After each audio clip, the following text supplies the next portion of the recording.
कटक जाजपुर और केन्द्रापड़ा जिलार संगमस्थली महापुरुष अरखित दास ओलाशुणी पीठ में बीजेडी एक अस्थायी शिविर को उद्घाटन कर पूर्वतन मंत्री तथा विधायक प्रताप जेना। यह मेला दीर्घ 15 दिन धरी चलवाक बेले महांगा विजु जनता दलर युव छात्र सोशल मीडिया कर्मकर्ता और वरिष्ठ राजनेता माने लोकमानंकु विभिन्न प्रकार सेवा जोगाई आसुछंती।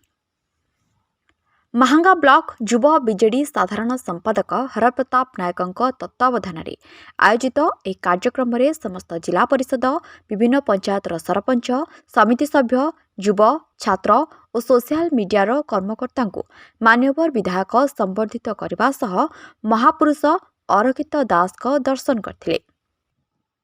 मेलारे लोकमानंकु उत्तम सुविधा सुजोग जोगाई देबाकु मान्यवर विधायक कर्मी मानंकु परामर्श देथिले। इस सभा को किशोर सिंह सभापतित्व करथिबा बेले कटक जिला उपसभापति प्रदीप्त विश्वाल, बलराम बेहरा, रत्नाकर विश्वाल, सुजाता पृष्टि, महेन्द्र पृष्टि समेत ललितगिरी पंचायतर समस्त युव छात्र और वरिष्ठ बीजेडी कर्मी माने ए कार्यक्रम को सफल करिबारे प्रमुख भूमिका ग्रहण करथिले।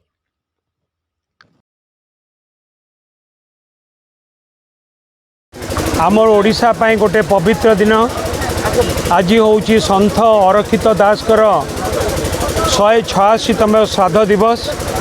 यही श्राद्ध दिवस ठारू आमर ओलाशुणी गुंफा मेला आरंभ होता है एवं प्राय 10 दिन धरिकी ये गुंफा मेला चले एवं गुंफा मेलारे प्राय लक्षाधिक लोक प्रत्येक दिन लक्ष लक्ष लोक आसिकी प्रभु अरखित दासकर आशीर्वाद भिक्षा करती दर्शन करती एवं मेला होता है। ये मेला गोटे बहुत बड़ मेला जाजपुर जिला केन्द्रापड़ा जिला और कटक जिलार ये गोटे मुख्य जगह संगम स्थल जोठिकी मेला बहुत बड़ मेला हुए जोठिकी 6-7 गोटी यात्रा पार्टी दुकान बजार सबु प्रकार सुविधा सुजोग ए मेलारे उपलब्धि हुए एवं प्रभु अरखित दासकर समस्ते मध्य आशीर्वाद भिक्षा करने सुजोग पाती। मो